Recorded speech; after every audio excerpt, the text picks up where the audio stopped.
You're listening to Humans in Tech.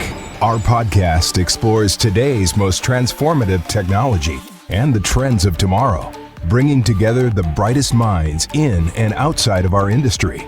We unpack what's new in physical access, identity verification, cybersecurity, and IoT ecosystems. We reach beyond the physical world, discuss our digital transformation as a species, and dive into the emerging phygital experience. Join us on our journey as we discover just how connected the future will be and how we will fit into that picture. Today, Identiv is an innovative global leader in security and verifying identities in the IoT. But the company has been trusted by the U.S. federal government to provide exceptional physical access control system solutions for over 4 decades. Its PAC solutions are robust, extremely reliable, feature-rich, and while designed with the most secure facilities in mind, are priced to install anywhere. Lee Dow, VP of Global Marketing at Identiv, is joined today by Dave Helbock Jr., Senior Sales Engineer at Identiv, to discuss the Federal Risk and Authorization Management Program, or FedRAMP. FedRAMP is an initiative that aims to ensure government agency data is consistently highly secured in the cloud. We've brought Dave Helbock on today to discuss the options physical security specialists have in moving on-premise servers and clients to a FedRAMP-approved cloud model. Thanks for taking the time, Dave. Hey, no problem. Glad to be here. Before we get started, can you take us through your history prior to joining Identiv in 2019? Yeah, over the last 20-some years now, I've been working in the physical security space, both as started as an installer, then became more on the design and engineering side, access control, video surveillance.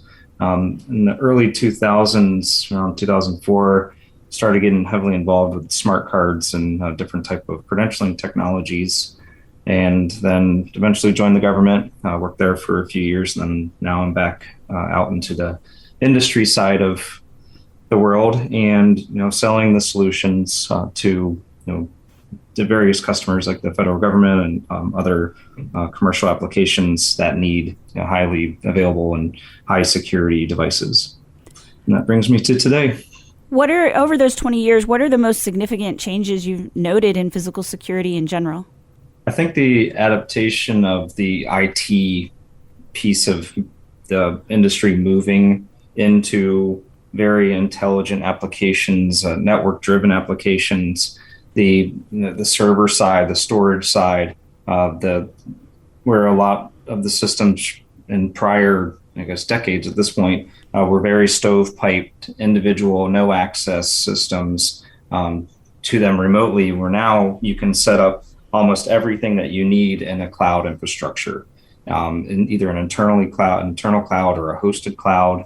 You can do your access control, you can do permissions and reporting and sort operations. In this way, it allows a lot of people visibility over the entire system and what the system's doing and its operational capabilities, where before it was very challenging to get to all the different systems. And now you can manage them all with one head end and one scope in lieu of, having to log into 30 or 40 different applications or buildings or facilities. It's watching the systems merge into more of an enterprise applications, which has been really neat to see in the industry. What about federal PACs? On the Fed side, it's, a little bit slower on some of the merging. The IT teams and the physical security teams still have a lot of parts to work out when it comes to, how the systems need to be designed. There are a lot of different types of sensitive spaces that have very specific access control requirements.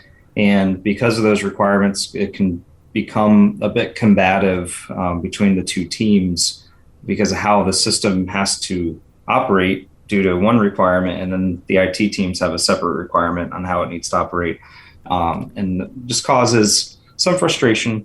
But I've seen it get better. There's definitely more visibility on how the IT teams can help the physical security teams and leverage a lot of the applications that they have and share those resources with physical security so they don't have to keep maintaining workstations or maintaining servers. It can all be part of a package. part of an IT operations package where the physical security teams can still call the shots, but they don't have to worry about IT maintenance and networks. That can be done by, SMEs on the IT side. When was FedRAMP introduced and why? So the whole cloud computing, process was, generating over the last probably 20 years with the hosted solutions. And around 2011, FedRAMP was introduced to move infrastructure from the government agencies and in closets or under people's desks or wherever they decided to have their servers at the time into more of a highly secure and available cloud operation system. So by 2012, I believe they actually had the FedRAMP process written and developed. It was only a few applications early on.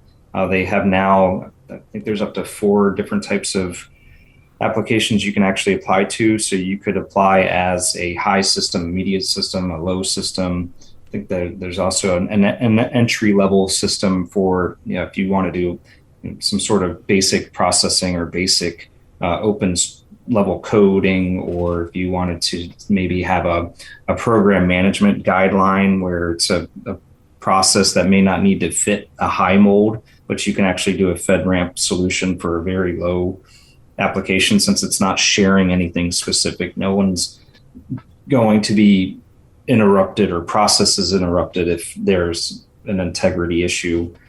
But the actual program itself has definitely been growing since 2012. And I think today there's well over 200 applications that are approved. And there are dozens in the queue or going through the process as well. So it's really, really neat watching the commercial world get involved with assisting the government and providing high secure cloud operations that are actually tested and certified and continuously monitored in one location in lieu of the government having to test and accredit these systems in multiple locations constantly. You can take the accreditation for that one package and now reuse it. So it's a lot of money is getting saved with that process. Why is the FedRAMP certification becoming so important? It's coming important because of the burden of having to ATO all these separate systems inside of your infrastructure. If you are using the same application as maybe GSA or DHS and DOJ and DOE, and all of those teams, when they put something on their network, now they have to have the accreditation for it to ride on their network. If they're all going to use the same application, then they could actually just use one FedRAMP application inside the cloud, like say an access control system or maybe a video surveillance system. And now that system only has to be accredited that one time instead of 4 separate accreditations, which can take months and months. It's an extremely heavy process to have systems accredited.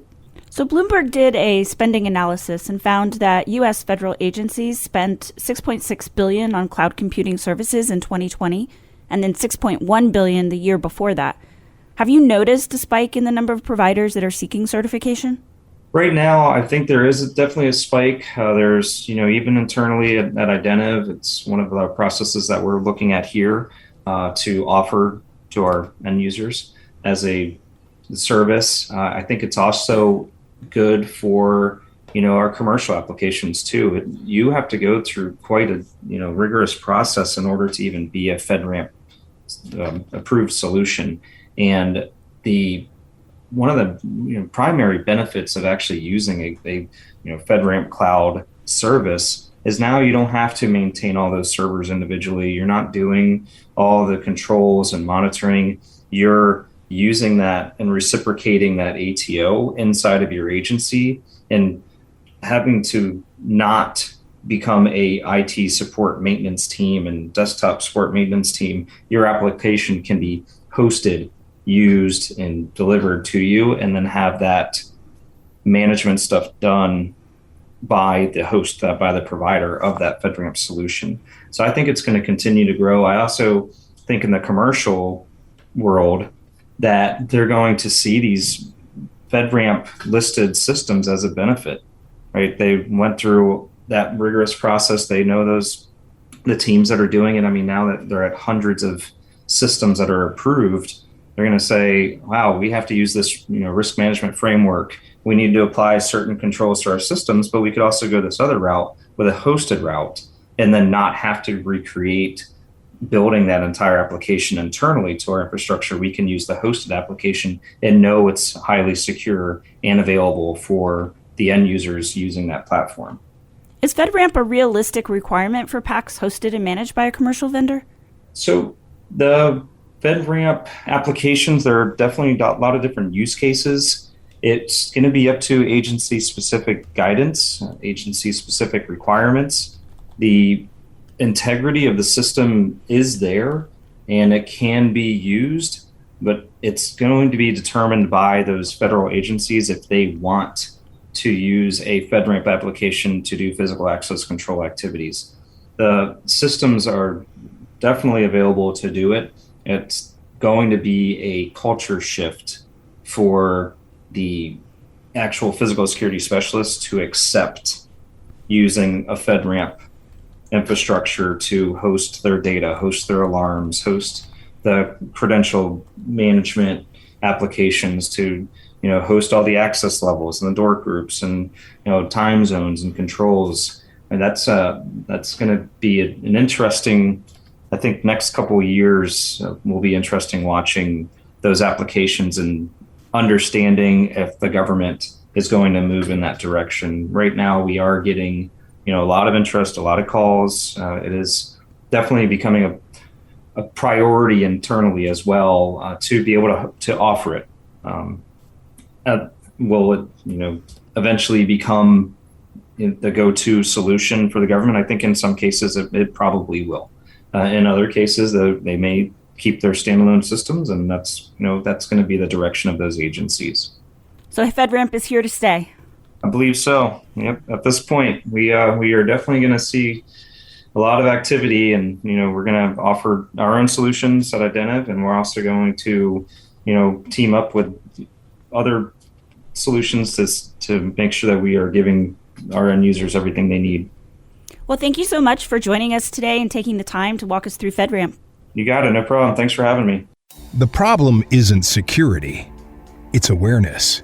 Velocity Vision is the future of visual surveillance, an intelligent video management solution that delivers real-time situational awareness in an open security platform. Integrate with your existing systems, verify your environment in one pane of glass, and increase the efficiency of your security operation. Get full control of your environment when and where you need it. Learn more at Identiv.com. Physical security, identity verification, the IoT. The hyperconnectivity of our lives will only grow more pervasive. As technology becomes more automated and experiences more augmented, it's up to us to preserve our humanity and use new tools and trends for good. The only question is, are we up for the challenge?